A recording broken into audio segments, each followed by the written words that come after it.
Hello, everybody. Scott Golden here with the Mid-South Wrestling Review Series, December 18th, 1982. We will be finishing up 1982. We've got one more episode after this one.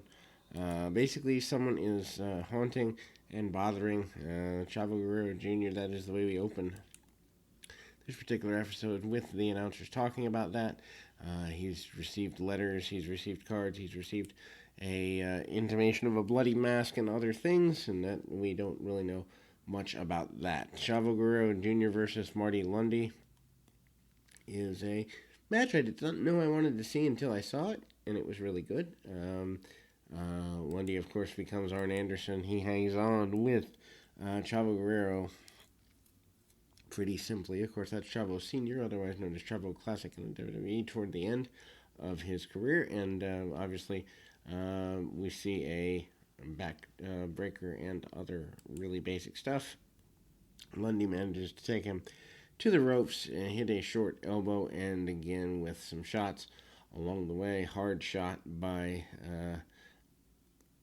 the wonder that is Chavo. Chavo gets his knee clipped out, though, for a second, and Lundy manages to send his opponent across the ring pretty hard, and some shots there.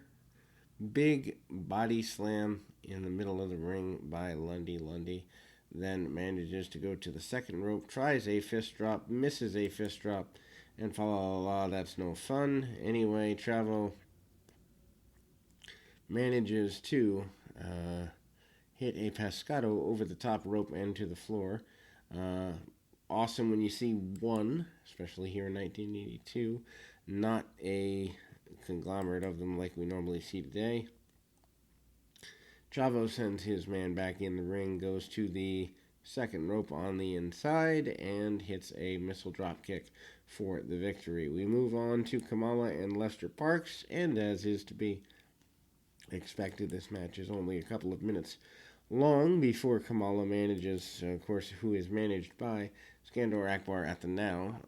Punch, kick, basic stuff. Kamala manages a body slam and then manages to get a victory quickly over Mr. Parks. We then move to a tag team match, DiBiase and Bourne versus Mr. Wrestling 2 and Stagger Lee. Of course, they want Stagger Lee eliminated from the area, and they are willing to put the tag belts, I believe, on the line here. And then, obviously, Bourne and DiBiase still your tag team champions. DiBiase also still your North American champion. Major guy here, Mr. Wrestling 2, still having the issues he's having with the stalker mentality, and this match breaks down very early into a brawl. Stagger Lee and Matt Bourne eventually do end up scoring off in a one-on-one environment. And, pretty basic concept here. Lee sends sends things into the head of Mr. Wrestling 2.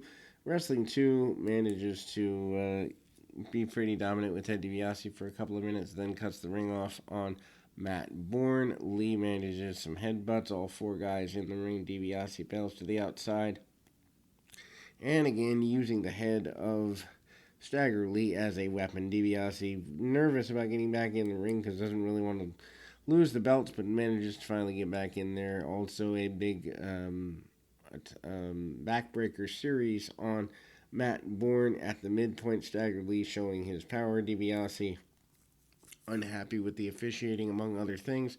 For the next several minutes, cuts off the ring on Wrestling 2, do the champions, and they manage to remain in control for the next several minutes. Double down eventually by DiBiase and Stagger Lee. Matt Bourne goes to the top rope, almost gets disqualified because you can't go to the top. Short knee lift by Wrestling 2. DiBiase bails to the outside, and shot to the midsection. Stagger Lee manages a 1, 2, and a 3 count.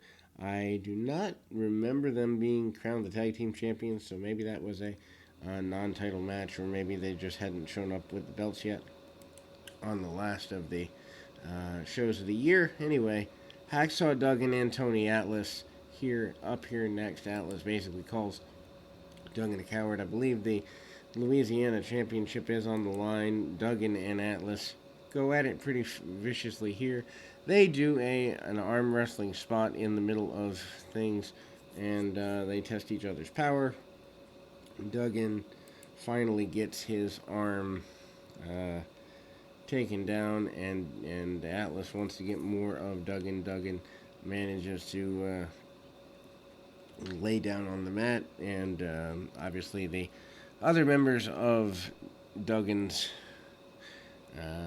quadrant of folks come out and they try to help Hacksaw make his way back into the ring. Again, the idea that Duggan maybe had been knocked out by Tony Atlas is floated here. Referee is down in the middle of the ring, taking what seems to be a short nap. Duggan brings the belt in, manages the tackle on Atlas, and the referee comes back around to count the fall on Tony Atlas. After Duggan uses the belt illegally, Mr. Olympia and Gino Hernandez up next. Quick to see that Hernandez is in a major match pretty quickly. Obviously, Mr. Olympia, a big talent in the area, 1982 and before. Obviously, Mr. Olympia takes the arm of his opponent and does a few hammerlock type maneuvers. Hernandez, not willing to be outdone, works the arm of Olympia as well. Olympia steps up onto the second rope, actually steps up onto the top rope, and manages an arm drag off the top, which is rare in 1982. Let's call it 83 because we're only a week or two away from there. Olympia stays on the arm for several more minutes. Hernandez cuts him off, though, and that does not go the way he has planned by any stretch of the imagination. Sends Olympia into the buckle. Hernandez manages to brawl and then send Olympia to the outside of the floor.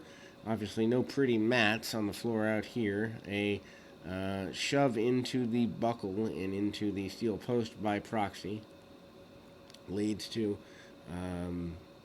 Hernandez being able to take over for at least a little bit in the contest. Back elbow and tries to get a win, but Olympia comes out the back door in a hurry. Roll up 1, 2, and only a 2 count there. And then we see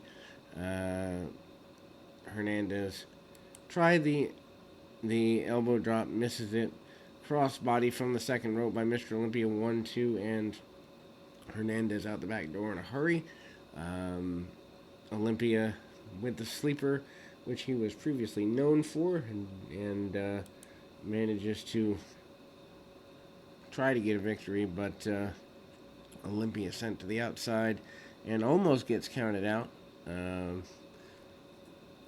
Hernandez will bring him back into the ring, or attempt to, with a vertical suplex outside in, and does so successfully. And then the referee says time limit draw. And then Olympia is down, and obviously Olympia not happy, but Hernandez isn't happy either. Rick and John Davidson up next in the tag team ranks here.